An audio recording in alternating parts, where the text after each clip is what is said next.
212. Welcome to study session 7.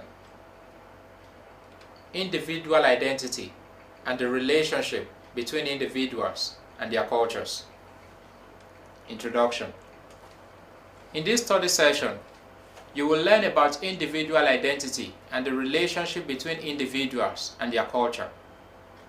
Anthropology's view of individual goes beyond a restricted view of other disciplines. It combines the view of other disciplines to establish its view about the individual. Anthropologists generally attributed the formulation of personality to a complex interaction between the individual's genetic inheritance and his life experience. How relevant is culture to individual identity, you may want to ask? How does anthropology view the concept of individual? How does learning shape our individuality? Learning outcomes for study session 7. When you have studied this session, you should be able to 1. Highlight the relevance of culture to individual identity. 2. Explain how learning shapes the individuals. Relevance of culture to individual identity.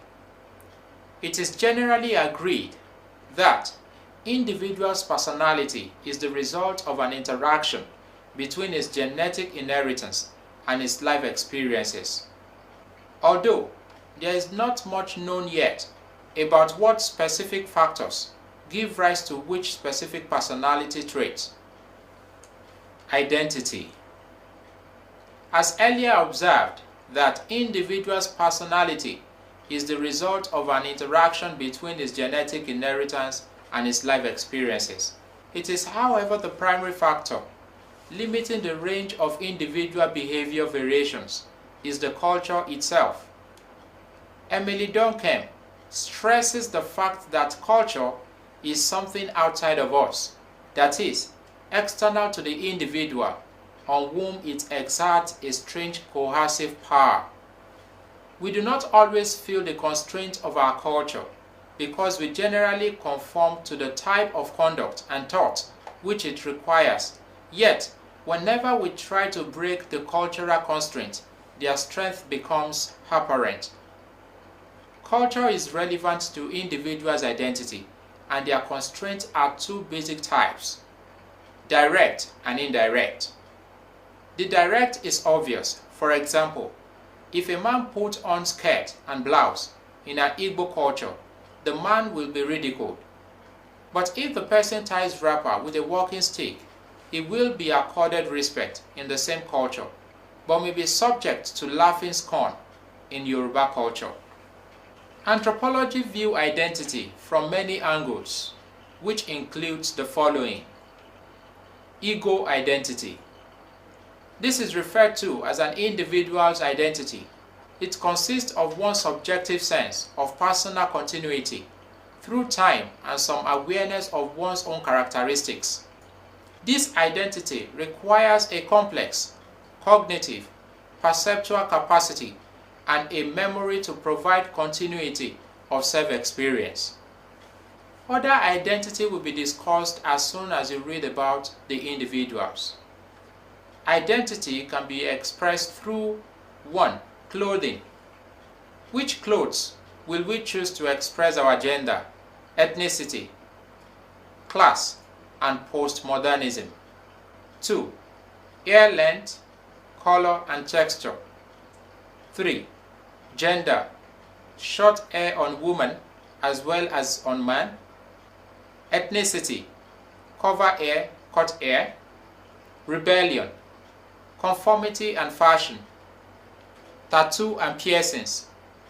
Signs of the contrast. Working class. Unfeminine. Postmodern or tribal. 4. Language. What is considered ladylike in terms of language? If you want to be seen as male, what vocabulary should you use with mates? 5. Personal possessions. How do women use their mobile phones? As security?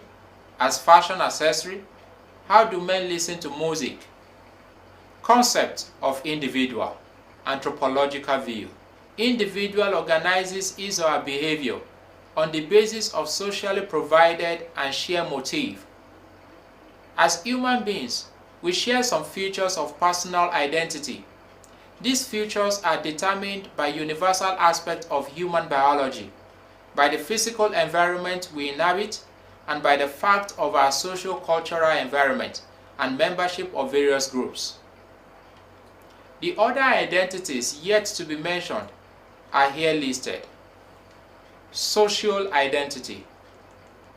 This aspect reflects the position of an individual in a community or a society.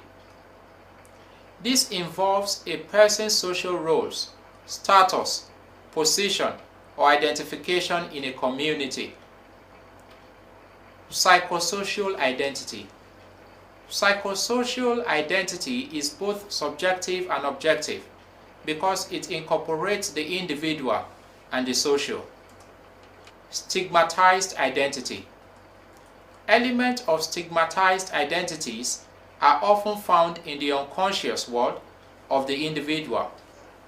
This could lead to identity confusion that is characterized by a state of acute emotional and intellectual impairment.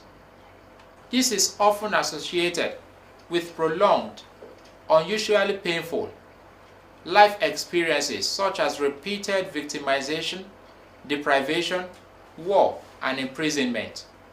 Learning a culture. If culture is part of the condition of being human, then the individual must learn to be human. But humans do not learn culture in the abstract. They learn specific cultures. The process by which an infant with an incompletely developed nervous system, restricted visions and hearing, with fragile body frame and limited to only few environmental stimuli, developed into an Igbo or Hausa, middle-class Nigerian, or a ghetto in Lagos complex. We do not know precisely how such a child learns his culture.